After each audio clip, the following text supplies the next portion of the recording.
proche justement de la scolastique, un peu ancienne, même si en fait bon, pas exactement la même chose. Hein. Et donc voilà, parler de soufisme pour moi qui suis dans une sorte de rationalité installée. Vas-y, Faker, tu vas voir, ça va être très bien. Non, mais du coup, ça m'a inspiré beaucoup. J'ai beaucoup écouté avec énormément d'intérêt. Alors j'ai des remarques, j'ai des questions, et puis après vous ferez comme vous voulez, hein, répondrez pas, etc. La première chose qui me marque, c'est que dans le soufisme, il y a cette notion de redécouverte, de lien avec les l'ineffable. Donc on est vraiment dans une intuition, dans un rapport intuitif, voire expérimental en fait de Dieu. Et en même temps, la question du sens se pose. C'est-à-dire qu'il y a à la fois cette question de recherche conceptuelle, philosophique, et en même temps, cette question qui est plutôt, comme vous avez dit vous-même, Khaled, vous êtes un goûteur du soufisme, il y a aussi cette sensation vraiment du goût, quoi, de la sensation, justement. Donc cette double approche du soufisme qui est à la fois expérimentale et à la fois conceptuelle, que j'ai trouvé très intéressante. Et, alors bon, on n'a pas le temps pour développer ça, mais ce serait intéressant s'il y avait possibilité d'en savoir plus.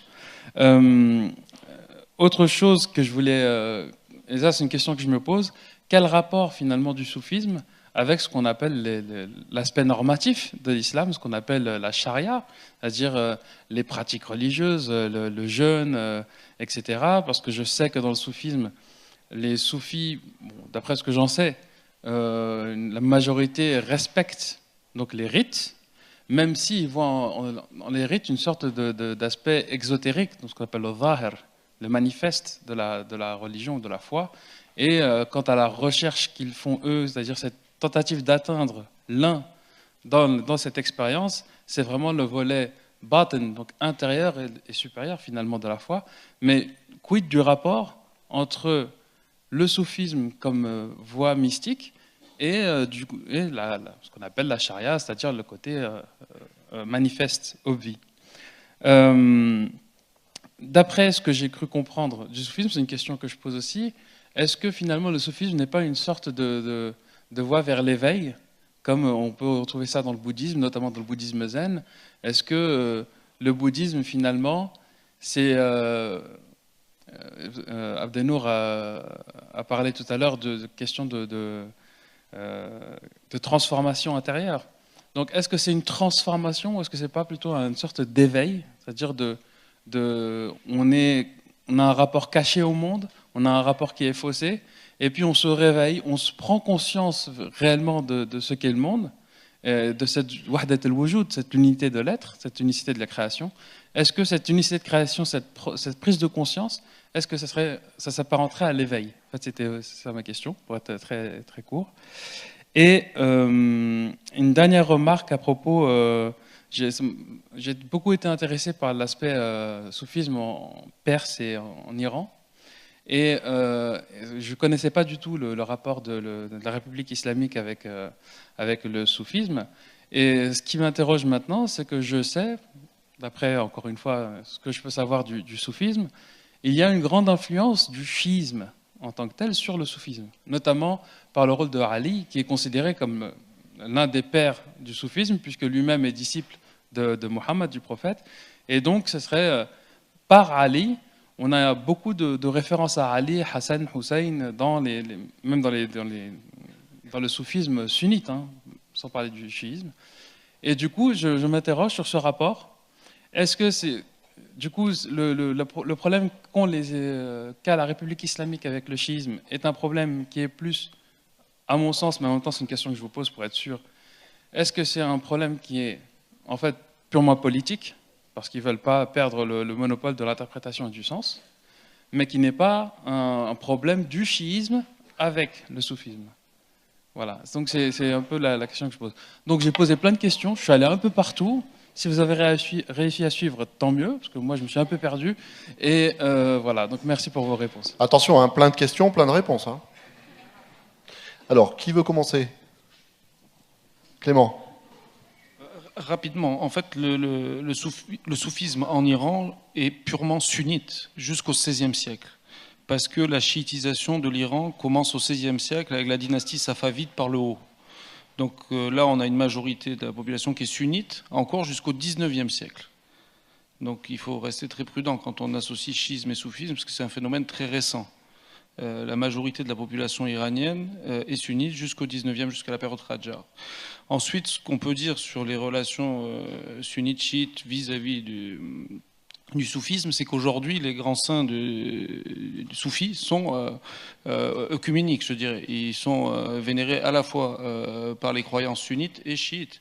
Donc là, il y a vraiment on transcende les fractures que l'on voit se développer aujourd'hui dans le Moyen-Orient, même si l'Iran est relativement à l'écart. Pour le coup, là, en tant que minorité, l'Iran va toujours se présenter comme musulman, jamais comme chiite purement. Ça, c'est normal. Ils représentent 15% des musulmans. Ils ne vont pas s'aliéner 85% des musulmans.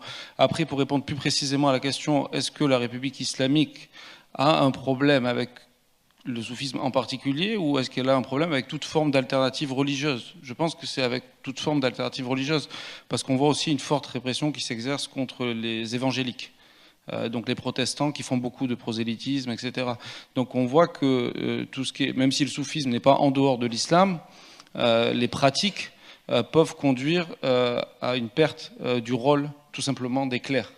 Donc je pense que c'est vraiment un problème de monopole sur l'ijtihad, l'interprétation, et la volonté de préserver le rôle des ayatollahs, des hojjatollah al-Islam, des mollahs, qui sont suffisants du point de vue du régime pour régler les questions religieuses. Il suffit d'appeler son ayatollah quand on a question. On n'a pas besoin d'avoir un maître soufi, etc. Pour eux, disons, ça fait double usage. Donc là, je pense que clairement, il y a un monopole à préserver. Il y a des enjeux aussi financiers qui sont considérables, parce que dans le cas d'une théocratie, on lève l'impôt religieux. Donc s'il y a une autonomisation de courants religieux qui se distinguent et qui s'éloignent de l'État, c'est ce que le sociologue Farhad Khosrow-Khavar appelle des phénomènes de sécularisation ambivalente.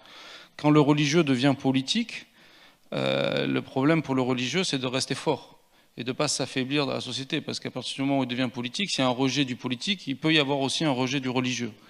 Et donc là, c'est vrai que le phénomène est complexe, parce que le soufisme peut être une voie, justement, de contourner la religiosité officielle. Alors, on va passer la parole à la salle pour faire un certain nombre de remarques. Khaled, oui, deux mots alors. Enfin, une phrase, allez, disons. Une phrase. Le problème, c'est que je connais Faker. Je le connais. Et quand il dit que lui, il pratique la scolastique, je lui dis oui, je te fais confiance, mais je ne te crois pas. Parce que, une fois, on parlait de Dieu, et alors il a scolasticisé. J'ai dit non. Après, je dis Dieu. Qu'en est-il avec Dieu? Alors là, il est stupéfait. Tu veux que je t'en parle maintenant? Je dis oui, ici et maintenant. Le problème, c'est que c'est comme si vous m'invitez à un repas français succulent, que pour la première fois, je découvre par exemple la choucroute. J'adore la choucroute. Et après... Dis pas ça, Khaled, parce que là, tout le monde s'apercevra qu'en fait, il a très faim.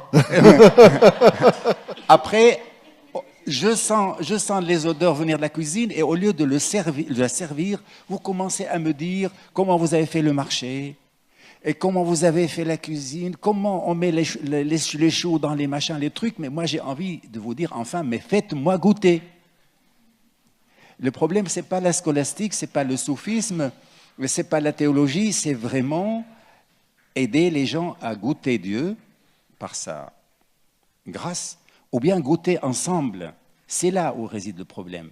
Mais ce n'est pas dans la parole et dans le verbe. Alors, est-on capable à aller jusque-là et à oser dans cette culture où l'intimité, ici en France, la France est mon pays, j'ai le passeport, je ne vais pas l'exhiber. Tu pourras me le montrer quand même. Mais je peste contre les blocages faits sur l'intimité, sur le personnel, sur l'émotionnel, etc., sous prétexte que c'est de la faiblesse. La foi en Dieu, c'est dans cette zone-là. La foi en l'humanité est dans cette zone-là. Si on n'y va pas, ce n'est pas la peine de gloser ni de discourir. Il faut avoir le courage d'aller jusque-là pour être dans ce partage fraternel et universel. Alors, on va passer la question à la salle. Pendant que la salle prend un micro, comment on fait? Est-ce qu'il y a quelqu'un qui peut distribuer un micro dans la salle? C'est possible? Juste une petite précision encore par rapport à ce que disait Faker. Oui, ce que les maîtres zen ou hindous également, c'est-à-dire du côté de l'Extrême-Orient, considèrent comme l'éveil, et effectivement l'analogue de ce que les maîtres soufis appellent le dévoilement, le moment du dévoilement. Et autant les maîtres soufis peuvent avoir un rapport avec